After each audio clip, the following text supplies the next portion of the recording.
Friends, আমাদের আজকের recipe চিংড়ি মাছ দিয়ে মোচার ঘন্ট।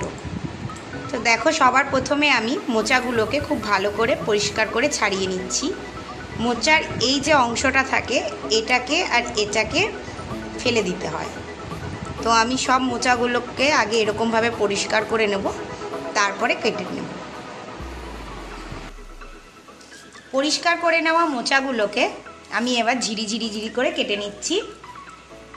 আর যে পাত্রটাতে রেখেছি ওই পাত্রটার মধ্যে একটু জল নিয়ে নিয়েছি আর সামান্য হলুদ নিয়ে নিয়েছি, যাতে মোচাগুলো কাটার পর কালো কালো না হয়ে যায়। দেখো, মোচাগুলো সব কাটা হয়ে গেছে। এবার আমি এটা একটা সিটি মেরে নেবো প্রেসারে। আর তার সাথে দিয়ে দেবো একটা আলু, বড় আলু আমি এরকম টুকরো টুকরো করে কেটে নিয়েছি, 1/2 ইঞ্চি সাইজের। এইগুলো আমি সব প্রেসারে নুন হলুদ দিয়ে সেদ্ধ করে নেবো, একটা সিটি দিয়ে নেবো। এখানে আমি কিছু চিংড়ি মাছ নিয়ে নিয়েছি। এগুলো হচ্ছে দেশি চিংড়ি। এই চিংড়ির গন্ধ আরও বেশি ভালো অন্যান্য চিংড়ির থেকেও। আর এটা অ্যাকচুয়ালি মিক্স আছে অনেক রকমের মাছ এর মধ্যে। তো এই চিংড়ি মাছটা দিয়ে আজকে আমাদের মোচার ঘন্ট হবে। তো আমি এখানে নুন আর হলুদ এই মাছগুলোতে সব লাগিয়ে নিয়েছি। দেখো বন্ধুরা, এবার আমি চিংড়ি মাছগুলো একটু ভেজে নেব। তার জন্য একটা কড়াইতে সামান্য সর্ষের তেল দিয়ে নিচ্ছি। তেলটা একটু বেশি করে নেব, এই তেলেই মোচাটাও রান্না করব, তাহলে চিংড়ি মাছের গন্ধটা আরো বেশি ভালো হয়। এবার আমি তেলটার মধ্যে একটু লবণ দিয়ে দিলাম, যাতে মাছগুলো ভাজার সময় তেলটা না ছিটকে।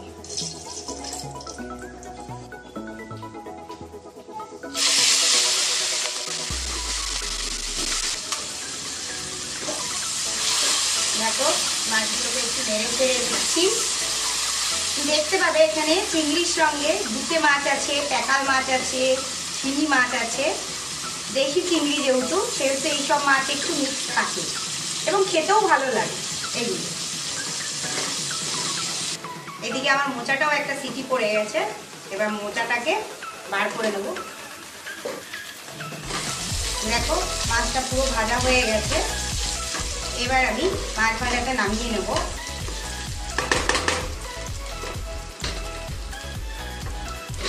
মাছ ভাজাটা নামিয়ে আজকে রেসিপির মশলাটা আমরা করে নেব। একটা মিডিয়াম সাইজের টমেটো, অল্প আদা কুচি, 5-6টা কাঁচা লঙ্কা, 4-5টা শুকনো লঙ্কা আর 2 টেবিল চামচ জিরে গুঁড়ো। এবার আমার তেল গরম হয়ে গেছে। গরম তেলে আমি দিয়ে দিচ্ছি একটু চিনি। এবার ফোড়নে দিয়ে দিচ্ছি সামান্য সাদা জিরে। এবার বেটে রাখা মশলাগুলো সব গরম তেলের মধ্যে দিয়ে দিচ্ছি। দিয়ে দিচ্ছি সামান্য পরিমাণ নুন, দিয়ে দিচ্ছি 1 চা চামচ হলুদ গুঁড়ো আর দিয়ে দিচ্ছি 2টো ছোট সাইজের তেজপাতা। এবার মশলাটা ভালো করে নেড়ে ছেড়ে নিচ্ছি। এবার কষা মশলাটায় চিংড়ি মাছগুলো দিয়ে দিচ্ছি।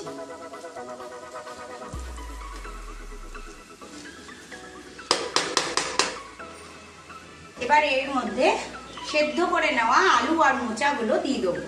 দেখো, সেদ্ধ করে নেওয়ার পর মোচা ঠিক এরকম দেখতে হয়েছে।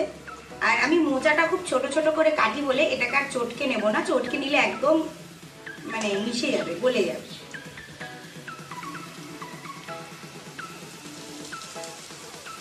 সেদ্ধ করে কিন্তু খুব ভালো করে জলটা ঝরিয়ে নিচ্ছি।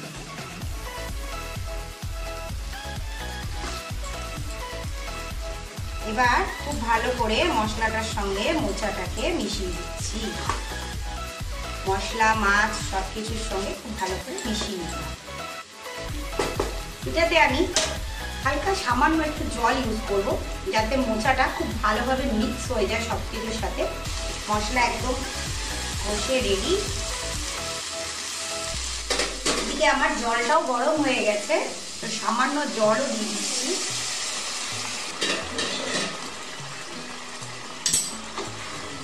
এবার ভালো করে নেড়ে নিলাম। দিয়ে হাই ফ্লেমে এবার এটাকে একটু হতে দিচ্ছি 5 মিনিটের জন্য। এবার এটার মধ্যে দিয়ে দেবো চামচ পুরো গরম মশলা, আর দিয়ে দিচ্ছি খুব সামান্য পরিমাণে একটু ঘি। ঘি চাইলে তোমরা দিতেও পারো, নাও দিতে পারো, কিন্তু আমার খুব ভালো লাগে মোচাতে ঘিয়ের গন্ধটা। ঘি, চিংড়ি মাছ, গরম মশলা মিলে মিশে একদম একটা দারুণ গন্ধ তৈরি হয়।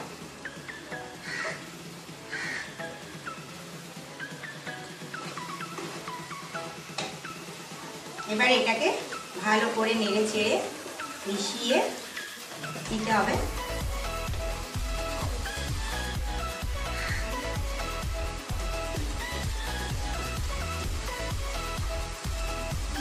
দেখো সামান্য পরিমাণ জল দেওয়ার জন্য জিনিসটা কত সুন্দর মিশলো সবকিছু, এই জন্যই আমি জল দিই সামান্য।